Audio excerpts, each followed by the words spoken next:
আসসালামু আলাইকুম। কেমন আছেন আপনারা সকলে? আশা করছি আল্লাহর রহমতে আপনারা সকলে ভালো আছেন। তো আজকের ব্লগটা শুরু করেছিলাম দুপুর থেকে। আর আজকে দুপুরে আমি আমার ছেলেকে লাঞ্চে কী খেতে দিব এটাই খুঁজে পাচ্ছিলাম না, বা ভেবে বের করতে পারতেছিলাম না যে আজকে দুপুরে ওকে কী দেওয়া যায়। কারণ একই রকম খাবার রেগুলার ওকে দিতে থাকলে ও সেই খাবারের প্রতি বোরিং হয়ে যায়, ওই খাবারটার প্রতি ও আর আকর্ষণ দেখায় না খাওয়ার জন্য। তো ওই দিন ওকে রেগুলার সবজি খিচুড়ি দিয়েছিলাম, ওইটা খেয়েছে। তো ভাবলাম এখন যদি আজকেও যদি খিচুড়িটা দিই, ও সেটা ভালোভাবে নাও খেতে পারে, তো ওকে কী দেওয়া যায়। তো আর আমি চেষ্টা করি দুপুরের দিকে ওকে রাইস টাইপের কিছু একটা খাওয়ানোর জন্য। তো ভাবলাম রাইসের কী দেওয়া যায়, তখন ভাবলাম রাইসের খিচুড়ি দেবো, কিন্তু খিচুড়িটাকে একটু অন্য স্টাইলে রান্না করে দেব। তো এইভাবে রান্না করে দেওয়ার পর আমার ছেলে কীভাবে কতটা পছন্দ করলো আপনারা সামনে গেলে দেখতে পাবেন। তো চলে সাথে থাকেন।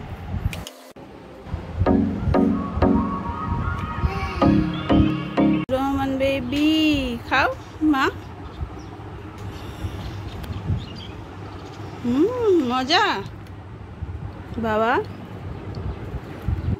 মা খাওয়াই দিবে। ওরে বাবা, বসো। তো মাশাল্লাহ খাবারটা আমার ছেলে অনেক মজা করে খেয়েছে, আলহামদুলিল্লাহ।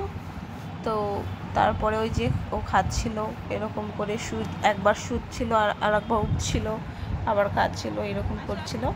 তো তারপর ও খেয়ে ঘুমিয়ে গিয়েছিল। ঘুম থেকে উঠে ও বিকালে বাইরে যাবে, তো ওই জন্য ও রেডি হয়েছে আর একটু হাঁটি করছে। ওর নানিমণি ওর সামনে ওর জুতোটা ধরছে যাতে ও নেওয়ার জন্য ও হেঁটে হেঁটে আসে আর কি।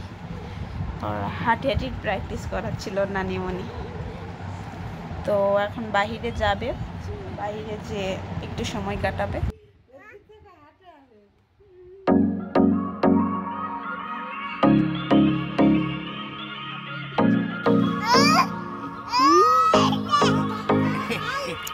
আবার ডাকতেছে আপনার, এই যে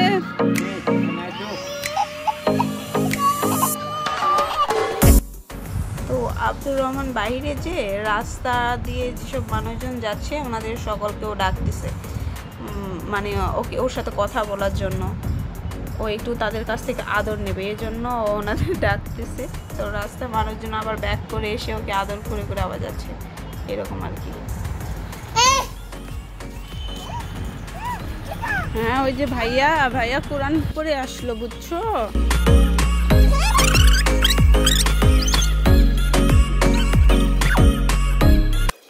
তো বাইরে থেকে এসে আব্দুর রহমানকে দিয়েছিলাম আপেলের একটা পিউরি সন্ধ্যার নাস্তা হিসেবে। সন্ধ্যার নাস্তাটা একটু হালকা রাখার চেষ্টা করি যাতে ও রাতের খাবারটা আবার খাইতে পারে। তো আজকের ভিডিওটা এতটুকুই ছিল। সবাই ভালো থাকবেন, আল্লাহ হাফেজ।